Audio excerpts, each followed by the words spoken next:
Pemirsa, gelaran pilkada serentak tinggal menghitung hari. Berbagai persiapan terus dilakukan oleh lembaga penyelenggara pemilu untuk memastikan pilkada di tengah pandemi tidak menimbulkan klaster baru yang membahayakan nyawa.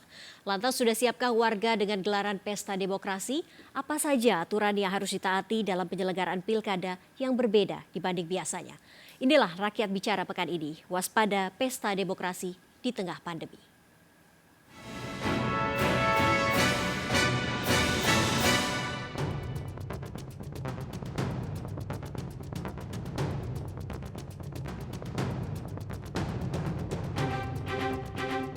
Pemirsa, pilkada serentak tinggal menghitung hitungan hari.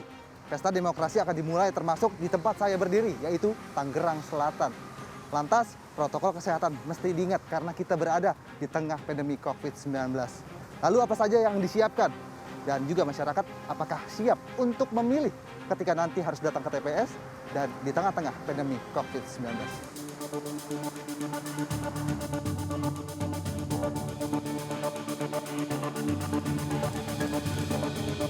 Untuk petugas, kita tidak ada petugas tambahan yang tadi dimaksud, misalnya ada sisi pengawasan protokol kesehatan.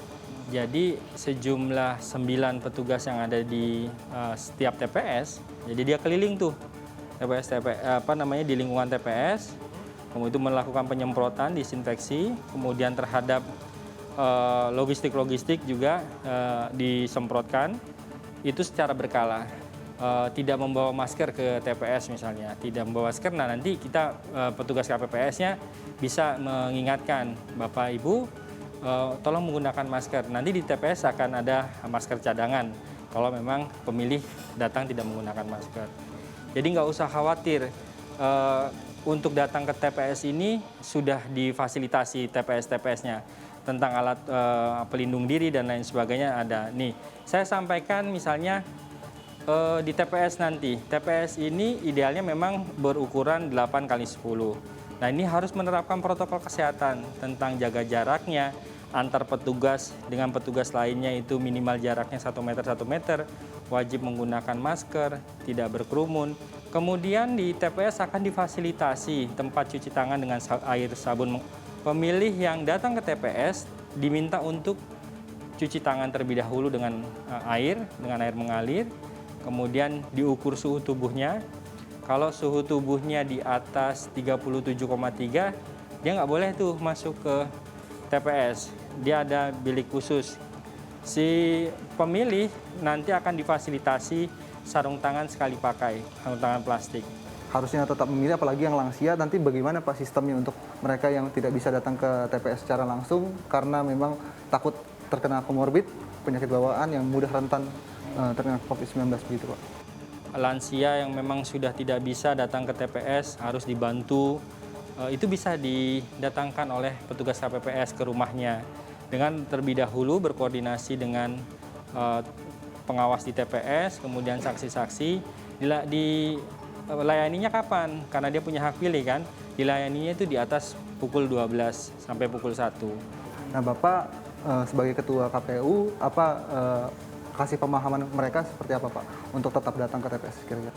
Ya, yang pertama jangan khawatir. Sekali lagi KPU sudah membuat regulasi yang kita harus sama-sama sebagai yang terlibat dalam penyelenggaraan pemilihan wali kota dan wakil wali kota Tangerang Selatan di tahun 2020 ini harus disiplin. Tidak hanya penyelenggaranya, tapi juga pemilih dan peserta. Disiplin apa? Menerapkan protokol kesehatan.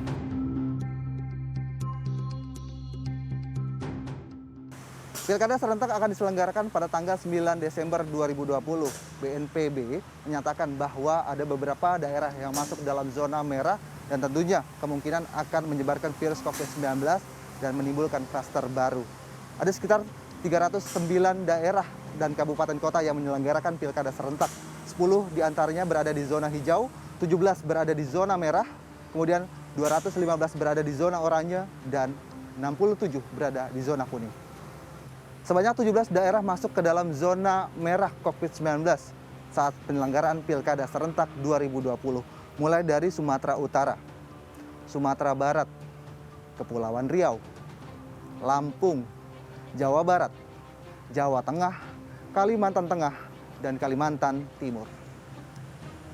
Sejumlah aturan dan juga protokol kesehatan akan diterapkan ketika pilkada serentak dilaksanakan, terutama ketika datang ke TPS. Baik itu untuk anggota KPPS maupun juga masyarakat yang akan memilih langsung ke TPS. Mulai dari anggota KPPS, mereka harus mengikuti tes rapid. Lalu mereka juga harus menggunakan masker, menggunakan face shield, sarung tangan, menjaga jarak, dan nantinya akan ada 500 orang saja secara maksimal yang akan datang ke TPS. Lalu waktu-waktunya juga akan ditentukan kapan masyarakat akan datang dan kapan masyarakat harus pulang. Dan untuk masyarakat juga harus menggunakan masker, menjaga jarak, tidak boleh ada sentuhan secara langsung, apalagi berjabat tangan dengan anggota KPPS. Sejujurnya secara keadaan sekarang ya, saya masih kurang percaya untuk memilih karena mengingat di tengah pandemi ini kita nggak pernah tahu orangnya dari mana, kayak gimana. Tergantung kesiapan nanti di KPPS-nya itu seperti apa, di TPS-nya itu seperti apa. Oke. Terus nanti alasannya nanti untuk, kan kehilangan hak suara dong berarti. Nah, lantas kalau memperjuangkan hak suaranya bagaimana? Oh, kalau misalkan tadi kan ditanyanya mau atau tidak gitu. Kalau dibilang mau ya mau nggak mau suara saya harus keluar. Oke, jadi apa yang membuat Mbak Vivi ragu? Kita kan nggak pernah tahu 14 hari ke depan apakah kita dalam keadaan sehat atau nggak, tergantung kita menjaga diri kita sekarang ini gitu. Kalau kekhawatiran sih pasti ada ya, namanya COVID itu kan belum tuntas ya. Tapi ya kami yakin lah dengan adanya protokol kesehatan ini kita tetap harus jalankan, insya Allah aman. Apakah Bapak nggak takut nanti ketika ada pelanggaran-pelanggaran, Bapak sendiri akan bertindak apa nih kalau ada pelanggaran? Ya paling kita melaporkan ke tim COVID ya, itu aja. Laporkan aja ya. Melaporkan. Secara pribadi ya ini udah hampir 99% ya. Udah siap dilaksanakan pilkada ini, tinggal nunggu sekitar 12 hari lagi kalau nggak salah ya.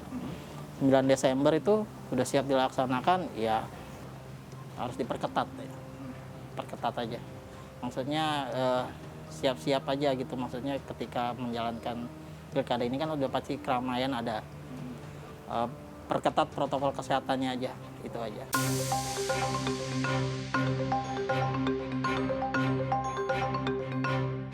Pilkada serentak 2020 masih menjadi polemik dan tanda tanya karena masyarakat ada yang siap untuk datang langsung ke TPS, ada juga yang tidak siap karena masih khawatir akan kondisi COVID-19. Kita mesti ingat ini masih dalam suasana perang melawan COVID-19. Dan tentunya masyarakat yang nantinya akan menyoblos harus taat dengan protokol kesehatan. Demikian Rakyat Bicara pekan ini bersama saya Hasbiollah dan juga juru kamera Harinta Kurniawan beserta Jamie Yasin. Sampai jumpa pekan depan.